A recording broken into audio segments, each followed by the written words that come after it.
one for everyone. Duncan Selby, Chief Executive of Public Health England.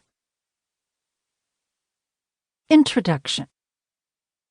How we spend our days is, of course, how we spend our lives. Annie Dillard. For many of us, a large part of our days is spent at work. It's reckoned that we will spend 3,507 days at work over a lifetime. The average person spends a quarter of their adult life at work. Work can give us a sense of purpose, structure, and satisfaction, while also providing the means to finance daily life. It can also cause stress. In fact, mental health and well-being at work is one of the most important issues facing all of us. Global organizations, national organizations, small organizations, trade unions, politicians, mental health organizations, employers, and of course employees, their families, and friends are all becoming increasingly concerned about mental health and well-being in the workplace. Managing mental health and well-being at work starts with understanding what mental health and well-being are. In Chapter 1, we explain this. We also explain what mental ill health is, and we describe the signs and symptoms of some common mental illnesses. Our mental health and well-being can change not just from day to day, month to month, and year to year, but at key stages and changes in our lives. You'll also read in Chapter 1 how some key life stages can adversely impact our mental health and well-being. In Chapter 2, we look at the impact that work can have on our mental health and well-being. We ask the question, is work good for you? The answer is yes and no. The research consistently reflects what we all already know. People are suffering at work. They're finding the increasing demands of work pressure untenable. Issues such as a poor working environment, unrealistic deadlines, poor communication, poor interpersonal relationships, too much responsibility, and a lack of management support can significantly impact on the well-being of people at work.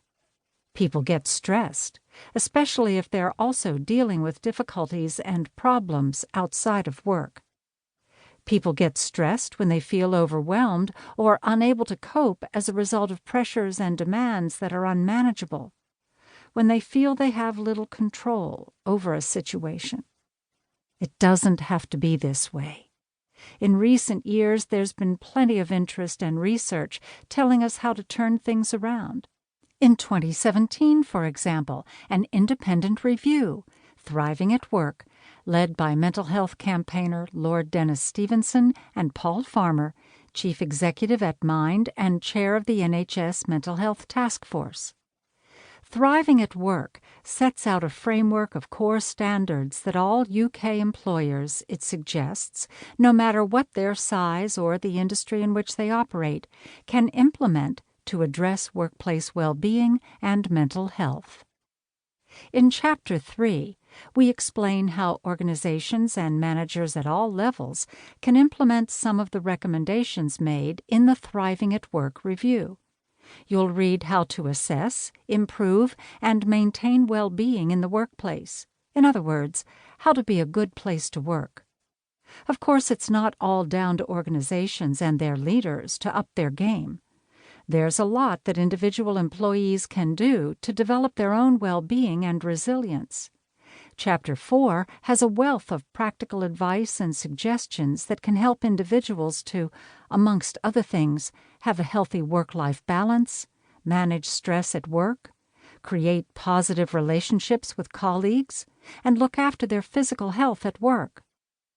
However, although there's plenty that each of us can do to develop and maintain our well-being, we're not invincible. For one reason or another, any of us can experience a mental illness.